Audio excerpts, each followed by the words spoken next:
Howdy folks, Spencer here, and today I want to talk to you about the latest batch of news for STO on both PC and console. As always, chapters are listed down below. The first thing, of course, is that the Ryza summer event is now live on both PC and console. It's been up for a couple days now, and it will remain up until July 28th. Again, the grand prize this year is the Hesperian Intel Battlecruiser, which I talked about in a video last week, and I would highly recommend you make sure to log in and get the ship. The ship itself may not be the most visually appealing, but it will perform decently enough to get through most of the content in the game. But most importantly, the starship trait and the console off of it are both pretty good boost for disruptor, fire, cold, electrical, radiation, and psionic damage. So if you're using any of those damage types on your build, the starship trait and console off of the Hesperian might be of interest to you. And the console also has a really nice visual that currently will scale with the size of your ship.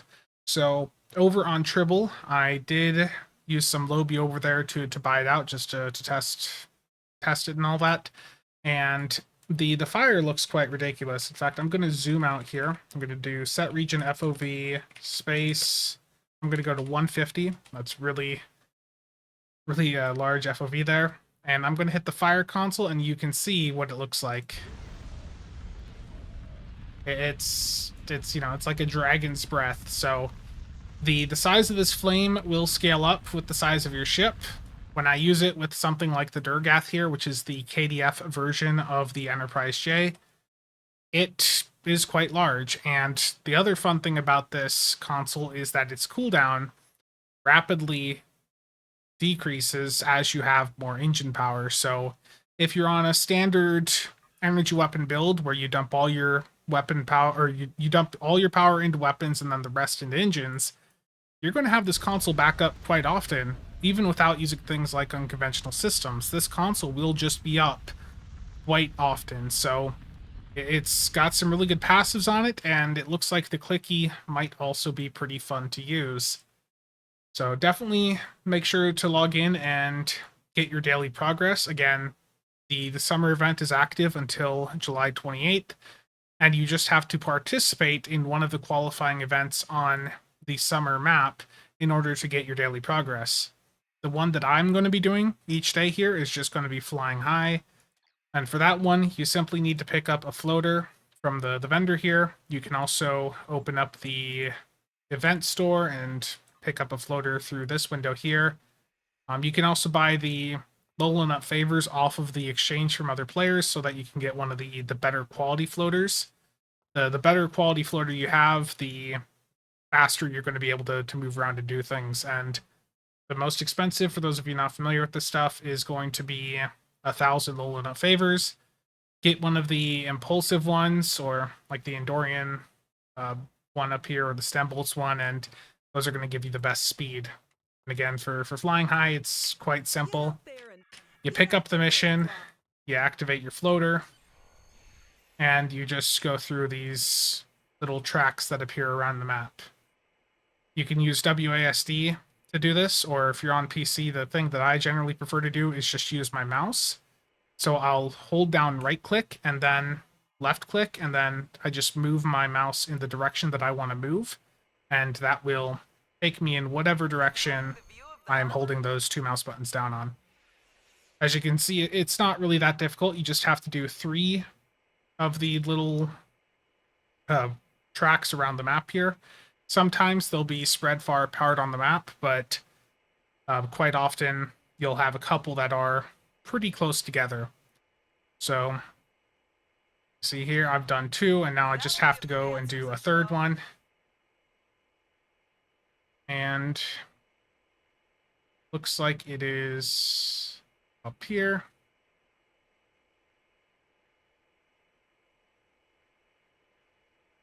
As you can see, the point is it doesn't take that long. So the last track that I've got here is just through the volcano. And I'm just going to go through and do this as for an example here. just go through the track. Again, I'm just using my mouse to do this. You can do WASD. If you're on console, I don't know what the controls are like.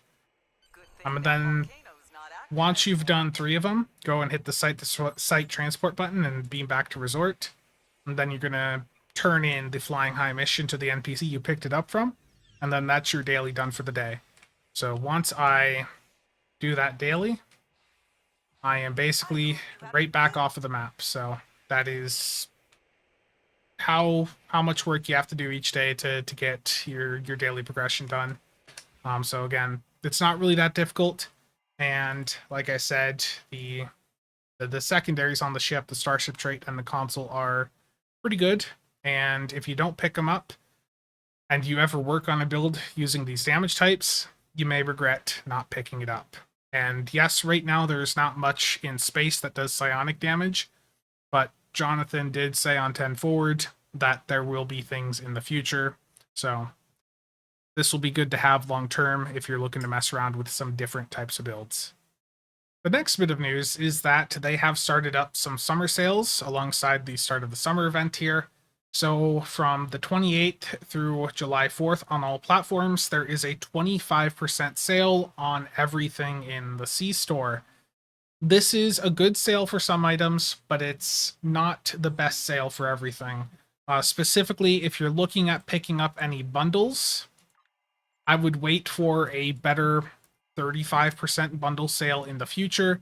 25% off is not really a good deal for these bundles. If you're patient, you can save yourself some money there. The mud stuff is also 25% off right now, and just avoid that. Unless the mud stuff is 50 to 75% off, it's just not worth your money. So completely skip the Muds Market stuff until they do a proper sale there. But the things that would be worth picking up with this sale are things like slots and services. If you're wanting to max out inventory slots, like your account bank, your duty officer slots, pick up some ship slots, things like that. That is one of the best things you can do during this sale. If you're looking at individual C-store ships, this is also a very good sale. That means that T6 ships are currently 2,250 Zen, so just over $22. So if you have had some standalone ships you've been looking to pick up, definitely consider that during this sale. However, if you're looking at ships that are part of a bundle, again, if you're considering that bundle, just wait for a proper bundle sale to happen where they're 35% off rather than 25%. Now, that 25% sale, again, that is active on all platforms, but there are also some platform-specific sales. There's nothing listed here so far for PlayStation, so I imagine PlayStation will be getting some additional sales later on in the summer event. But if you're over on Xbox, from June 28th through July 12th, there is going to be a 20% discount on the Zen packs in the Xbox C store. So if you're looking to stock up on Zen, that'd be a good time to do so. And for those of us on PC, we have from the 28th of June through July 4th, a 20% Lobby sale, a return of the Master Keyring bundle, and again, the Lobby sale and the key sale there, those are happening because we just had the Theseus added to the Infinity Lockbox. If you're not sure what the Theseus is, I have a video which I'll have linked down below if you want to learn more about it. So with them introducing a new lockbox ship there, they always do a key sale and a Lobby sale like this. Now, in addition to that, we also have a 20% Zen charge bonus running up until July 13th on PC. So if you are looking to stock up on Zen, again, it's a good time to do so.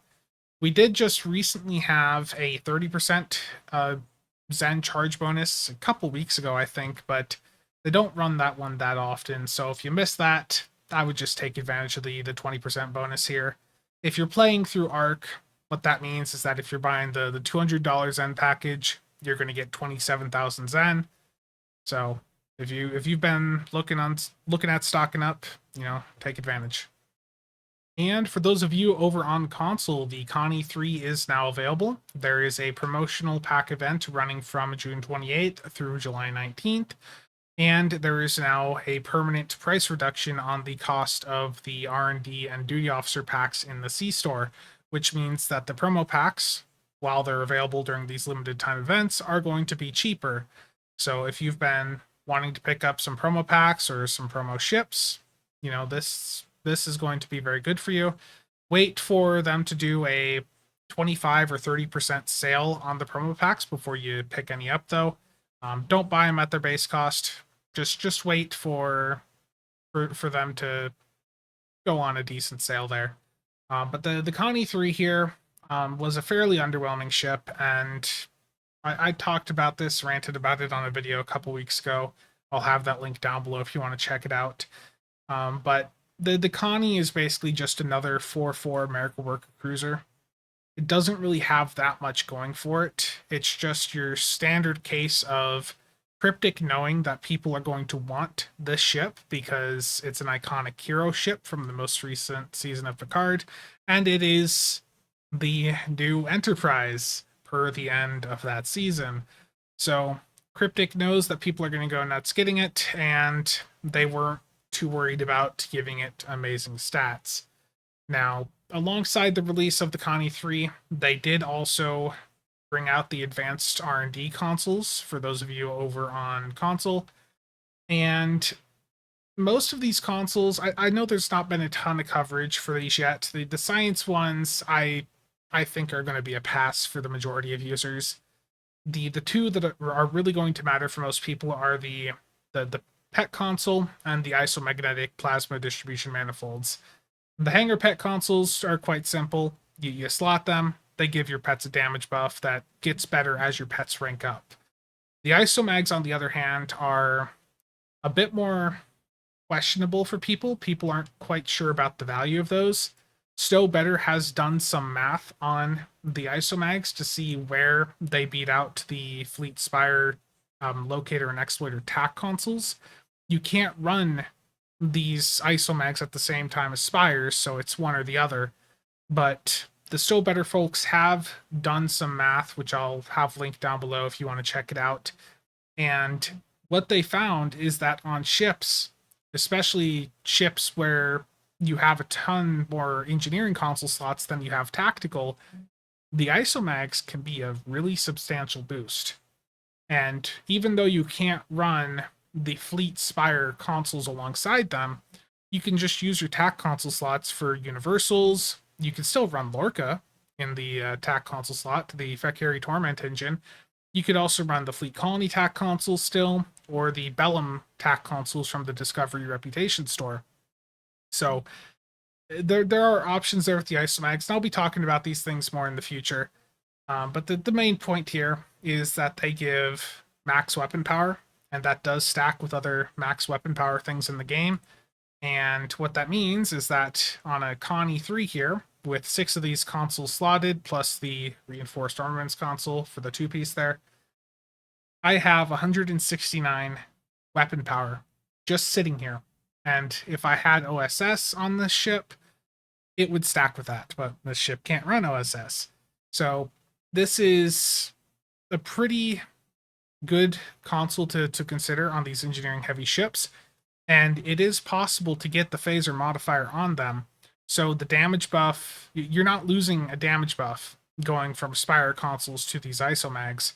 Rather, you're trading the crit chance or severity from the Spire consoles for the plus weapon power and the plus stacking max weapon power.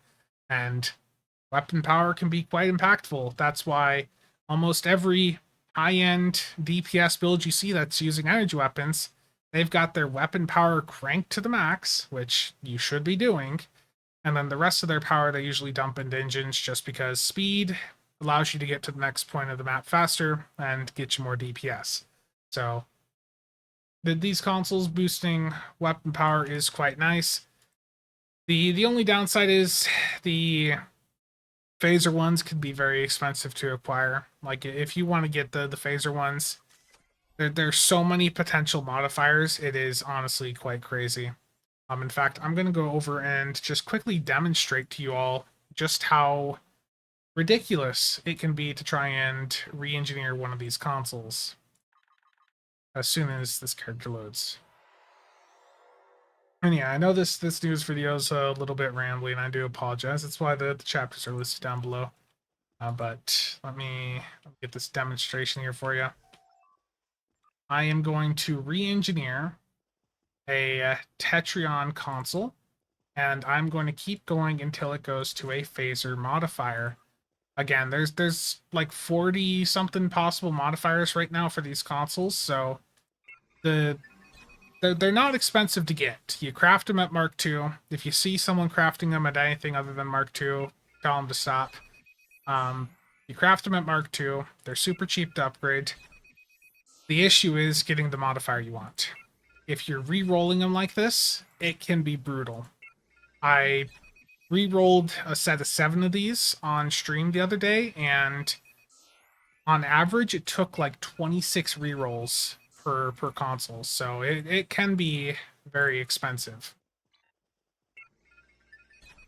I'm just going to keep going here for this demonstration, just to show how brutal this can be.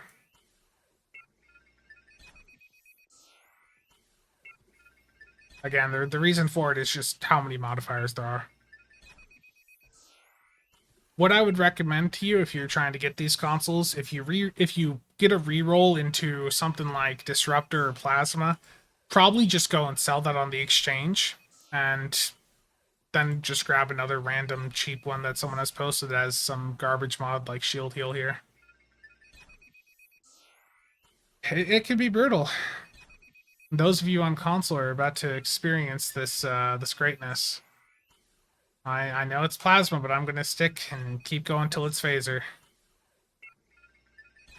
It really wants me to have Plasma.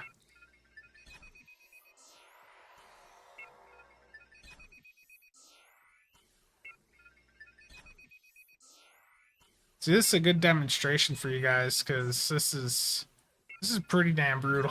You know, I'm not going to lie.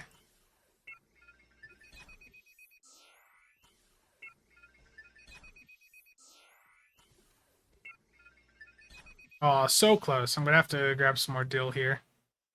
So I'm going to sell 74. And let's hope this gets it, because I mean, I've got a good amount of salvage here, and I can get more dill if needed, but I'd like for this thing to not take a ton of free rolls. Back to where I started, Tetrion. Like I said, normally I would have just kept this.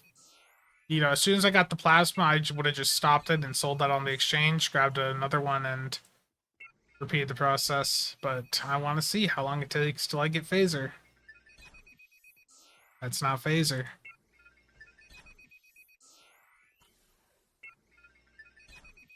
You have to be careful too, because these consoles can get the science, engineering, and tactical modifiers. You can get one that's PHA, but that's just phaser resistance, and like you know, resistance in general, not really that great. So you want to just keep going until you get the one that says phaser full word, and yeah. This is a good example for you guys for sure. It's not a good example for me though. This is much more painful than I thought it was going to be. Disruptor gotta be phaser.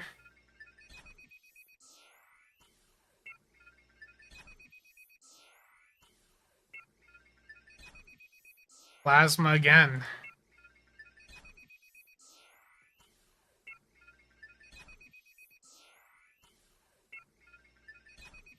I'm gonna get phaser eventually.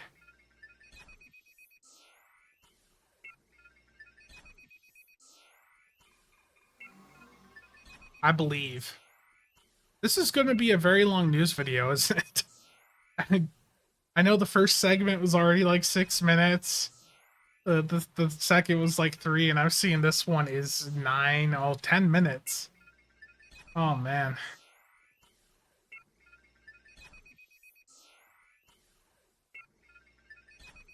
So yeah, this is why you're probably gonna why you're probably just gonna want to buy the ones with the modifiers you want off the exchange, because if you buy cheap ones and re-roll them, It's fine if you have the materials to re-roll them, but if you don't have the dill and salvage to burn, it might just be better to just pay that little bit extra to get the one with the modifier you want. Yes, I'm gonna have to convert more Zen over. It looks like there we go. Wow. So that was I don't know exactly how much that was, but you guys can go back and look. Whatever salvage I spent there, the cost in dill would have been twice that. So yeah, with these advanced consoles again, I think the isomags are the only ones really worth it right now.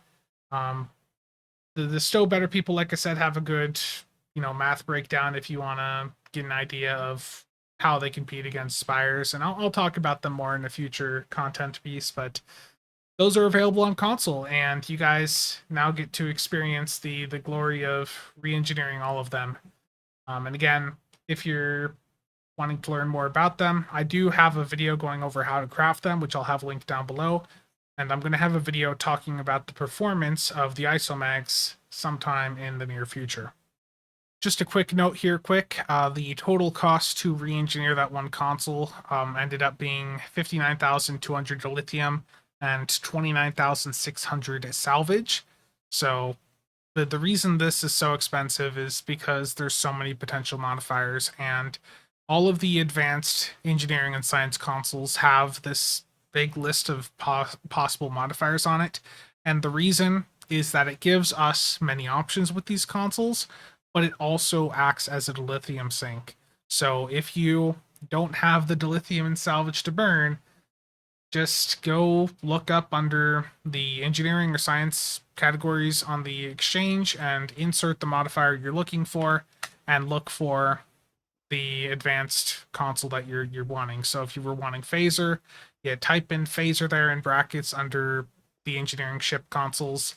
And if you're wanting the isomags, you look for the cheapest phaser isomag, which is right now 58 million EC. So your choice is buy it outright at that cost, or have you go buy one of the cheap ones that is potentially 20 to 30 mil, but then potentially spend that large amount of resources trying to re-engineer it. That's the choice that you're going to have to decide if you want to pursue these consoles. And again, if you have Spire consoles, you don't have to swap over. Your Spires are still fine. This is just an alternative to the Spire consoles. And for the patch notes this week, obviously the summer event, the advanced R&D stuff on console. But for those of you on console, you do also have access to the new Odyssey class material. So if you want to go through and put that on your Odyssey class ships, simply go down to the shipyard, tailor, and apply the Odyssey preset to any of your Odyssey class ships, and you will have access to that new material. So go and take advantage of that if that interests you. And then there's a couple other fixes here for a variety of trades and consoles. They've added some auto queue conditions for some of the newer universal consoles they've put into the game. So hopefully that helps those of you wanting to use those consoles. And for those of us on PC, the big thing this week was they gave the advanced engineering and science consoles access to all of the modifiers from any profession, which enables the experience that you just saw me go through. They have once again attempted to fix the advanced science drain console here. I don't think this console is really worth it, but hopefully it's a little bit better for those of you that are actually using it. They fixed the issue with the flagship distress transponder where it was leaving the flagships in the map, like I talked about in the last news video. And they fixed the Beverly Crusher Bridge Officer to make the trait she has not block other things. Again, the Dr. Beverly Crusher Bridge Officer is not actually that good. The new one that we just got from the flagship event. So I wouldn't really recommend using it anyways, even after this change here. The issue is that it's got a really long cooldown on both of the effects it has, and you're going to be better off with a Watcher or Superior Romulan Operative Bridge Officer rather than that. Now, earlier this week, for those of you that use Steam to play the game on PC, there were some issues with STO through Steam, and because of that, the flagship event has been extended for a day or two. And what this means is that if you're just a day or so off of getting progress, you should be able to log in, get another run of the flagship event in, and get some more progression done. So for those of you that are like a day off, hopefully you can go in and get that extra day of progress and get your event campaign completed. If you don't get the event campaign completed, don't worry. There will be more, there's still another 2 events in the year-long event campaign. It's just probably going to be a few months before we see the next one. And the last thing here is that Cryptic is leaking things yet again. So we know that the Patrol Escort C-Store bundle is going to be arriving sometime probably in the next month or so now. And the Patrol Escort a couple weeks ago got access to some new materials, which is usually a sign of that they're about to release a new version of a ship. But with the patch this week, the Deep Space Science vessel also received a new set of materials, which look a bit interesting. It makes the ship look a bit better than it did before. Again, it looks like this Patrol Escort bundle is looking at bringing out some T6 versions for some of the T5 ships from way back in the early days of the game that just never got a T6 version. So the Patrol Escort, the Deep Space Science vessel, which is going to be the Augur class, and then the third ship, we're not quite sure what that is yet, but the best guess right now is that it's going to be the old Star Cruiser. And if that's the case, it'll be interesting to see how they make that thing look. But nice little leak there. And I'm curious to see how these ships end up stat-wise. Hopefully they're good. It's nice when the C-Store ships have decent stats. So I imagine we'll probably see these ships revealed on a 10 forward probably halfway through the month of July or near the end of July. So stay tuned for more info on those. But that is going to be it for today. I know this was a longer news video than normal. That example I gave with the advanced consoles, that took a little bit longer than I expected. But that's going to be it for today. Again, thank you to all channel members and viewers for the continued support. Stay tuned because my event campaign recommendations is going to be the next video that I release here in the next day or so. See you guys around.